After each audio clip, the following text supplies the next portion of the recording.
When I was 20 years old, oftentimes you had to leave Miami to go study at a premium school, and you had to leave Miami to get a high-paying job. We want to reverse that. We want to convert the brain drain into brain gain. We want to stop being an intellectual talent exporter, and we have to understand that we're in a knowledge-based economy. Whether we like it or not, irrespective of party, no matter how you feel about technology, everything that we do is affected by technology. Everything that we do, it is unavoidable.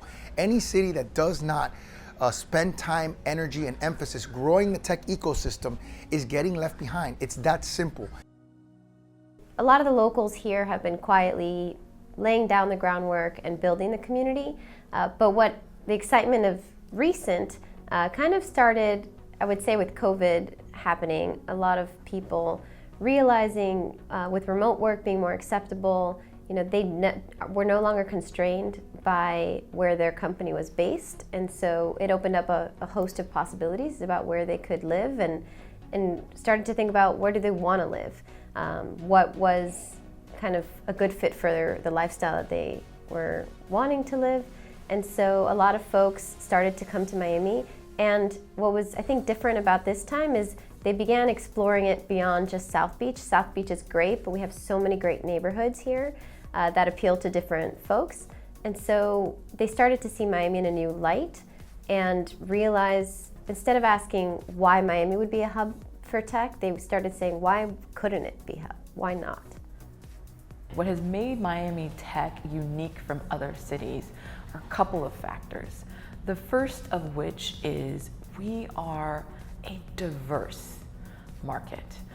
We don't look like other tech ecosystems. We are not just diverse in terms of racial and ethnic demographic, but the majority of Miamians, at least 50%, are born in another country.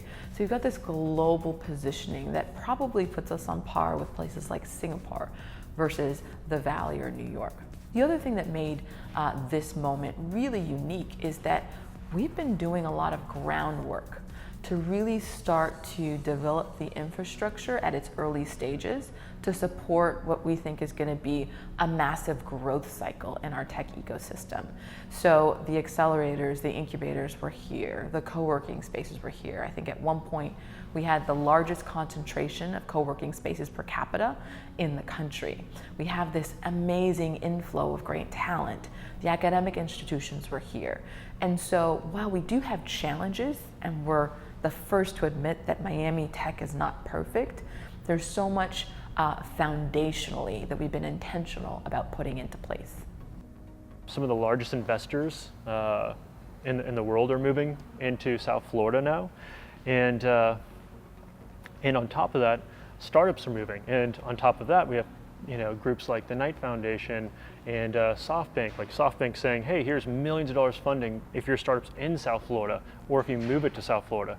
So that's super exciting. We're seeing more startups kind of moving in this general direction because of that, with the belief that, hey, there's a talent here, there's the ability to do it, there's the investment dollars, and on top of that, it's just a way better place to live where our employees would prefer to live as well. So there's just a lot going for it. One of the questions that people often ask is this a movement or a moment, right? Where is this all going? I think that this movement around technology, Miami tech, this groundswell that we're seeing, is a little bit different than the waves we've seen before. What I think has fundamentally changed is, following the global pandemic, the way we have a relationship with work, life, and how business operates has changed fundamentally. And so what is important in Miami in terms of quality of life, affordability, looking at the ways in which people can individually maximize how much dollars are coming into their pockets, and a infrastructure of policy supports that actually supports technology in local government. Those factors, I think, make the Miami tech movement really something that is going to set the groundwork for the future.